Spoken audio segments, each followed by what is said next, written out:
বৃষ্টির সিজনে কিন্তু আমি আমার দৈনন্দিন গ্রামীণ জীবনের কাজকর্মগুলো একটু ভিন্নভাবে করার চেষ্টা করি।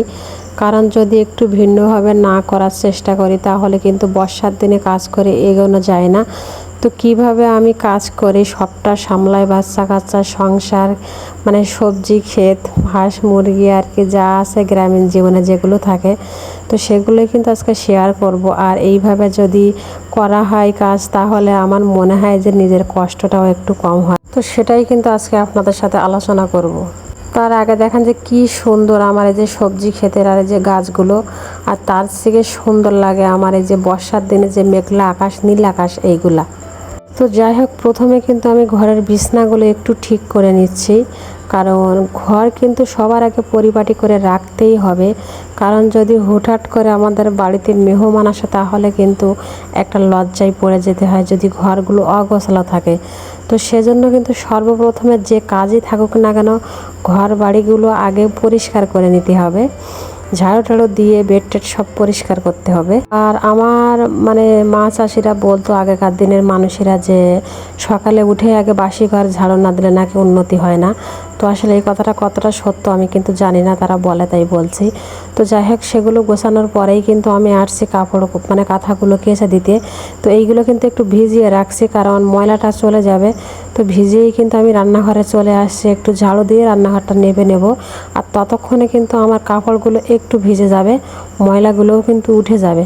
আর আমি কিন্তু এখন গরম পানি করি না শুধু এই কারণে, বৃষ্টির পানি যেহেতু আমার গাজে মানে ট্যাঙ্কে ধরা আছে, তো ওই পানি দিয়েই কিন্তু কাপড়গুলো পরিষ্কার করে আর খুব সুন্দর পরিষ্কার হয়ে যায়।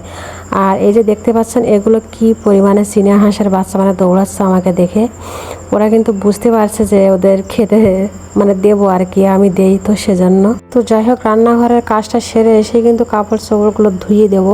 কারণ বৃষ্টির দিনে কিন্তু বাচ্চাদের কাপড় কাতা মানে এগুলো শুকানো এটাই মানে জরুরি হয়ে পড়ে।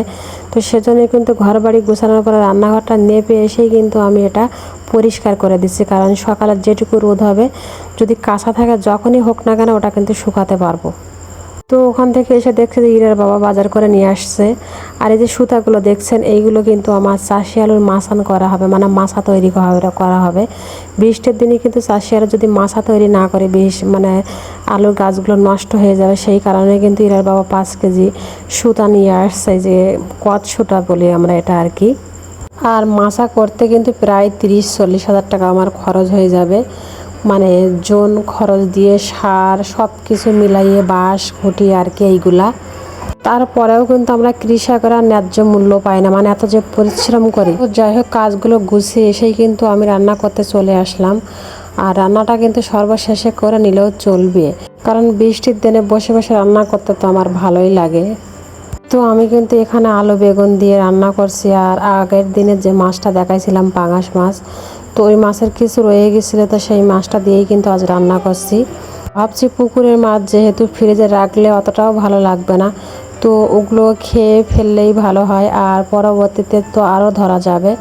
তো সেজন্য কোনো বেশি করেও মাছ আমরা ধরি না, মানে যেটুকু প্রয়োজন সেটুকু ধরে নিই। বেশি বেশি করে ফ্রিজজাত করে কোনোই লাভ নেই, কারণ আমার এমনিতেও ফ্রিজের মাছ খুব একটা ভালো লাগে না। তো আজকের ভিডিও এ পর্যন্ত। সবাই ভালো থাকবেন, সুস্থ থাকবেন, আল্লাহ হাফেজ।